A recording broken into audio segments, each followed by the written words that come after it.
দেখছি আসলে Argentina Cape ভার্দের সঙ্গে একটা মানে আমি বলবো যে একটা স্বস্তির জয় পেয়ে কিন্তু তারা সেলিব্রেশন করছে। যারা আসলে ম্যাচের শুরুর দিকে গান বাজনা করতে পছন্দ আর্জেন্টাইনরা, তারা কিন্তু এখন সেলিব্রেশন করছে। আসলে মারাত্মক একটা টেনশনের ভিতর তারা চলে গেছিল, যে দাপুটে জয় তারা চেয়েছিল সেটি কিন্তু হয়নি। শেষে কেপ ভার্দে একটা দারুণ চ্যালেঞ্জ দিয়েছে এবং কেপ ভার্দেকে আমরা বলি যে ব্লু শার্ক, তারা কিন্তু হাঙরের মতন আসলে কামড়টি বসিয়েছে আর্জেন্টিনার উপরে।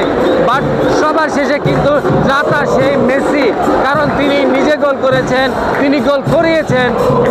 আমরা যদি দেখি ক্রিস্টিয়ান রোমেরো লাস্টে যে গোলটি করেছেন সেটিও কিন্তু মেসির কর্নার থেকে এসেছিল, এবং তার আগে লিসান্দ্রো মার্টিনেজ তার গোলটি এসেছিল মেসির কর্নার থেকে। সব মিলিয়ে কিন্তু আর্জেন্টিনার স্বস্তির জয়। বাট তাদেরকে এখন মনে রাখতে হবে তারা কিন্তু নেক্সট রাউন্ড অফ 16-এ আরেকটি আফ্রিকান দলে মিশরের সঙ্গে কিন্তু তারা চলে এসছে। আমরা এখন দেখছি যে আর্জেন্টাইনটা গান গেতে গেতে মাঠ ছাড়ছে। আপনারা দেখতে পাচ্ছেন সারা দিনই তারা একটা গান গেয়েছে মোচাচো, এবং তাদের যে আসলে স্বস্তির জয় এটা আমরা চাই যে এখন এই রাত্রে এই ডালাসে কিন্তু তারা সেলিব্রেশন করছেন। আসলে এটা মায়ামি হচ্ছে মেসির শহর, সেই মেসিকে আমরা কিন্তু দেখেছি ম্যাচের পরেও তিনি হাত নাড়ছে দর্শকদের সঙ্গে। সব মিলিয়ে একটা কিন্তু আর্জেন্টিনার স্বস্তির জয়। নির্মাণের নাম্বার 1 শাহ সিমেন্ট।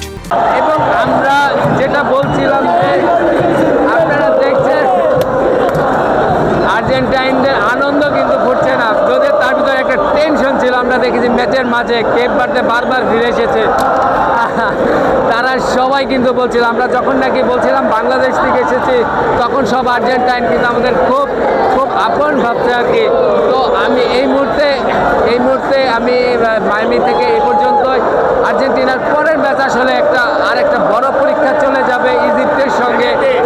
আমরা দেখেছি কেপ ভার্দে আফ্রিকান দল, তারা কিন্তু তাদের ডিফেন্স কিন্তু